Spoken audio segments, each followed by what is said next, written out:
All right, you know what it is. You know what it is. Gunshots. Gunshots. You know, we definitely ain't having that in here tonight. Check it out. Tony Busby press, done put the press on Jay-Z and may have gotten Jay-Z to settle and may have got Jay-Z to give him something in writing saying that he dropped the case, but he'll pay the price. Or maybe Tony Busby just bowed out gracefully like he's saying above. That's what we're going to discuss today. So you're going to hear this from a real street point of view. So if you don't know what gunshots sound like, you know, you're going to learn today. Now, Tony Busby, right? Tony Busby chilling.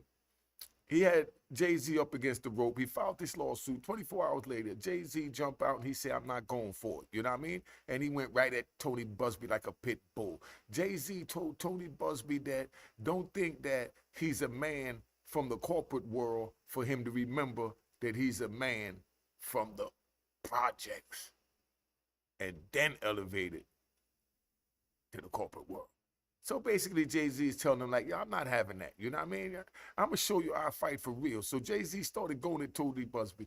Both of them started playing the game, going in court where the judge had to tell them both that, like, yo, both of y'all chill out. But he really got on Jay-Z, say Jay-Z was out of hand. But Jay-Z said, hold up. He tried to say that I did something with a 13-year-old girl. You know how disgusting that is?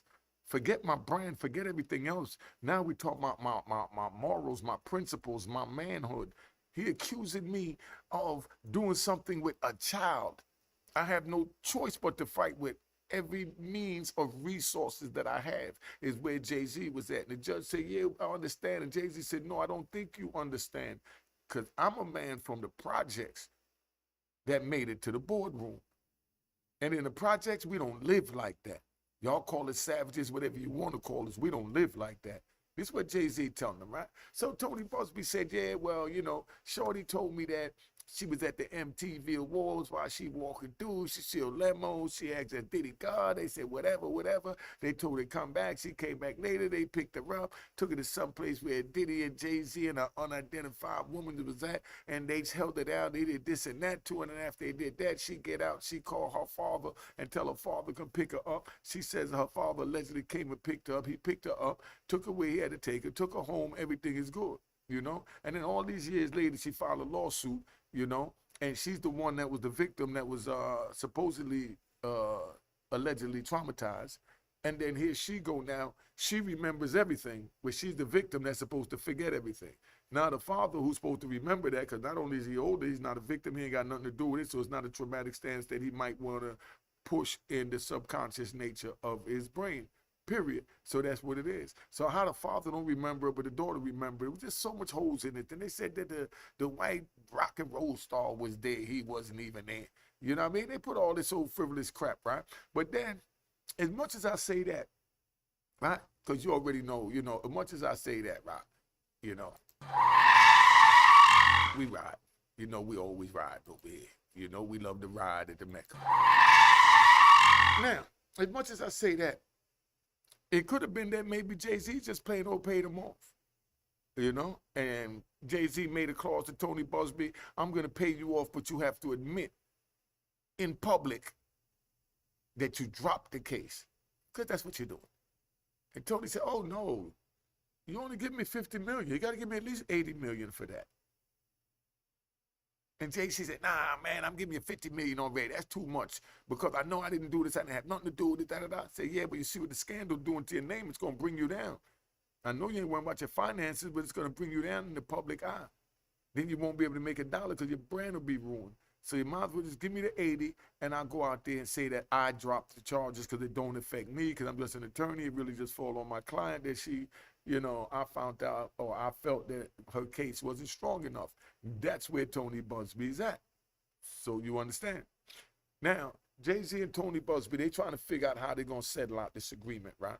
So while they sitting there trying to settle it out, Jay-Z, like I said, told them, yo, you make a public announcement saying that you dropped the charge, not that we settled, and I give you that extra $30 million, man.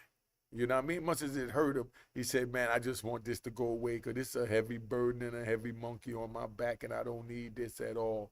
This where Jay-Z's at right now, right? And Tony Busby's like, you know, I really don't care. I mean, my image is intact because it's not like I lied. It's that she lied and I can say that I found out she lied and I dropped it because of moral clause. Something like what's going on with 50 Cent and, you know, me. You know, where 50 Cent is saying, well, I could have, you know, like, you know, he had him with him on the G Unit family. You know what I mean? They're doing the BMF movie, so he was protecting them. You know what I mean? He was looking out for him, keeping his secrets as secrets. You know what I mean? And then when he crossed those boundaries and he took that picture with Rick Ross, it was like, you know, he let the cat out the bag, who he really was, to 50. That's how 50 looking at 50. Like, I see Big Meech for who he is now. He's just little Meech. This was 50 thinking, right? You know, this was 50 thinking because, you know, we love to ride over here, you know? 50 thinking this, right, about Meech, right? This is my thoughts, right? 50 sitting there thinking like, yo, this dude's supposed to be this big drug kingpin, sold all these drugs, and now he come home 18 years later. He was supposed to get at least 20 years under the statutory guidelines, but they went below it when they're not allowed under the Constitution to go, so that put a question mark on him. So now I need to get him in my pocket where I have him where I need him. So, you know, I know that don't sound right. That's what 50's saying. I know that don't sound right. So while 50's saying he know why that don't sound right, here goes Meech, right? Meech sitting there doing his thing, he moving around, you know, and he's trying to make moves, he's shaking and baking, and, you know, he's shaking across Rick Ross. Rick Ross, you know, he looks at him as, you know, as like a 50-cent steak.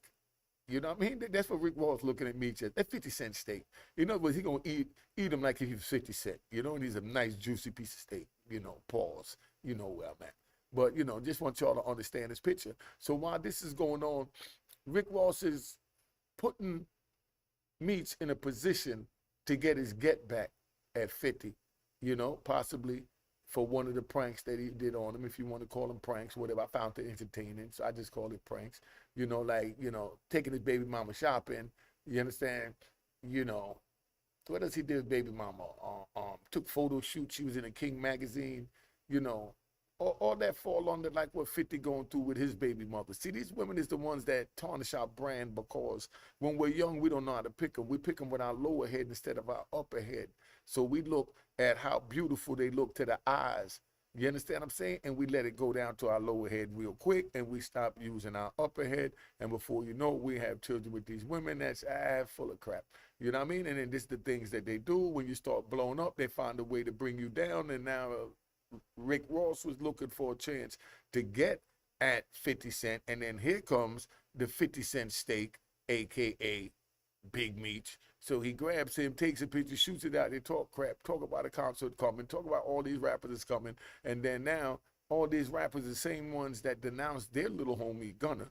You understand? And said that, okay, he's a rat because he went in there and he said, you know what, he's a alleged rat, that's what they say, because he went in there and he said that YSL is not a gang.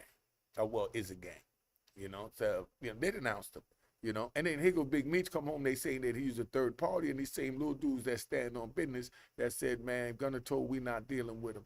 You know, you had your group of those men, of those young men, strong, good young men, honorable young men. And they said, nah, we're not going for that. So being that they said they not going for it, you know what I mean? Now here go Meech saying he want him to perform in his concert. But there's all kinds of question marks above Meech. But they don't turn their back on their own comrade to let them know that, you know, even when they that close to us, we got to cut them off. If remember that what I just said, if they turn to rat bastards. Right? So that's where we at. So 50 don't know, you know, where he want to go, but he do know that he want to get in, you know, Rick Ross. Rick Ross done grabbed Meech from up under him. Meech done messed up his son's career. He messed up his BMF brand. Meech done threw it all away for a picture. You know what I mean? But, you know, I just don't understand how they could get to that situation. But, you know, see, I be riding. As I ride, I just go all over the place. But, you know, let's pull it back. Let's pull it back. So we're talking about how 50 C. Meach. 50 C. Meach is this dude that, you know, stumbled on a connect. You know what I mean? And that's a prime example of good product sells itself. You know, whatever it is, whether it's the C, the D, you know what I mean? Whatever it is, the O, whatever it is, that's going to sell itself. So 50 C's Big Meech is somebody who ain't had to put in no work to put together no strategical plan on how to survive and get away from the police to make sure they can't pull up on you when they knocking on that back door and you got to run and jump out that third store fire escape to try and make a getaway. You might have to climb over to the next building to get away. 50 Cent Meech ain't experienced none of that. You know what I mean? Like even down south, you know, when the police coming to jump out. I remember when I was in Atlanta, police come riding up this little one way, and as they come, they jump out. We running in, you know, people we didn't even know. I didn't even know, 'cause I wasn't even from down there. I'm down in Georgia. You know what I mean? And they opened their doors and allowed us to run in their doors to get away from the police, man, and hit us, man, from the police. That's how official they was down there in Georgia. You understand? Where everybody worked together, you know? And yeah, it's a criminal enterprise in the hood.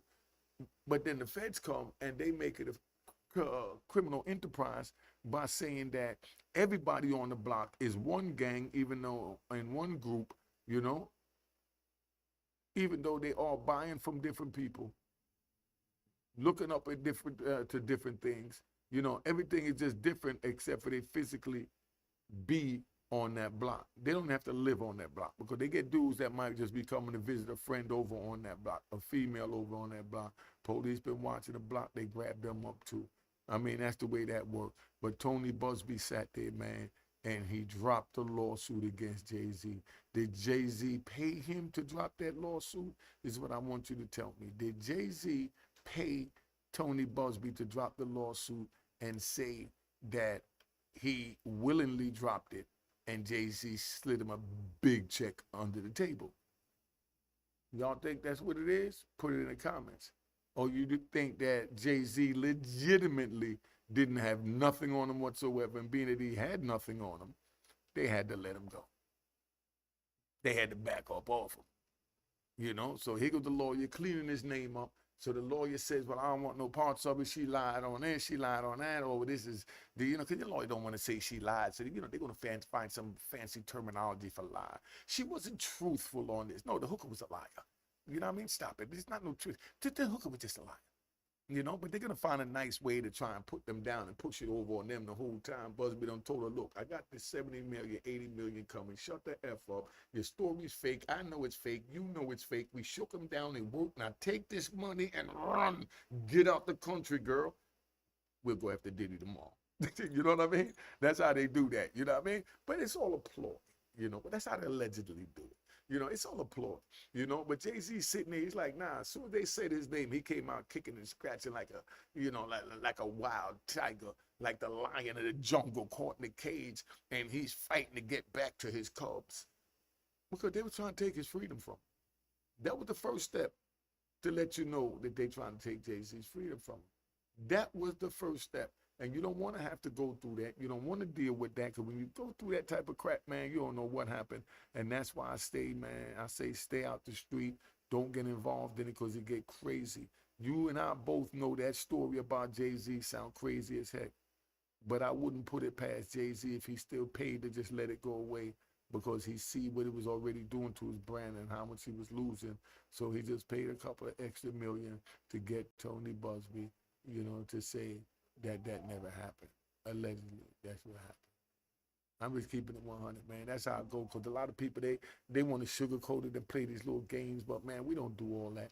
Not over here at the Mecca, you know what I mean? Because we don't deal with rat bastards.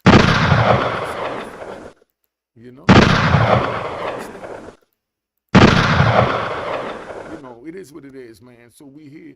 I just want y'all to understand where we at. That Jay-Z's suit was dropped. You know what I mean? Was dropped. You know what I mean? Tony Busby dropped the suit. But the question of the day is, did Jay-Z pay him under the table and paid something extra for Busby to say that it was his choice to drop it when it was Jay-Z's choice to maybe allegedly settle it? Maybe Jay-Z settled, and in that settlement, Tony Busby got to say that Jay-Z had nothing to do with it. You know what I mean? I chose to drop the case. And he ain't got to say why, he ain't got to say nothing, and it don't dispute the girl, but it get the girl the bag that Jay-Z might allegedly be given under the table. That's how vicious this game is, man. But you and I both know Jay-Z ain't do no stupid shit like that. You know that dumbass crap ain't even come out like that. I supported it from day one. Tony Busby dropped the suit. Even if he was paid to drop it or if he dropped it on his own, either way, he dropped it. And that's the end of that. You know what I mean? And like Jay-Z said, bring me up on criminal charges. I said, you never put nothing like that in the air because you don't know what these Europeans going to do, Jay-Z, while they sitting back watching you blow up and see how easy it is for them to turn the public opinion against Diddy. But the only good thing is the public opinion against Diddy. They all of a sudden, I see them coming back. They're waking up and they're starting to see that it's an attack on our black people. It's an attack on our word.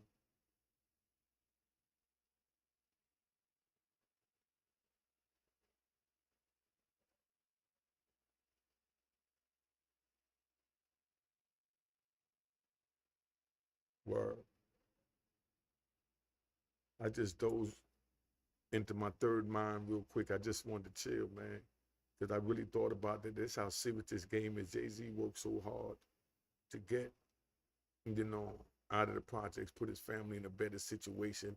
And now that he got the bag, they coming at him with these crazy suits, a 13-year-old girl wandering around Radio City Music Hall, man. That's why I dozed off into that thought, because I'm like, whoa, man, my head is still spinning that I came home after 26 years, and this is what I'm witnessing, man.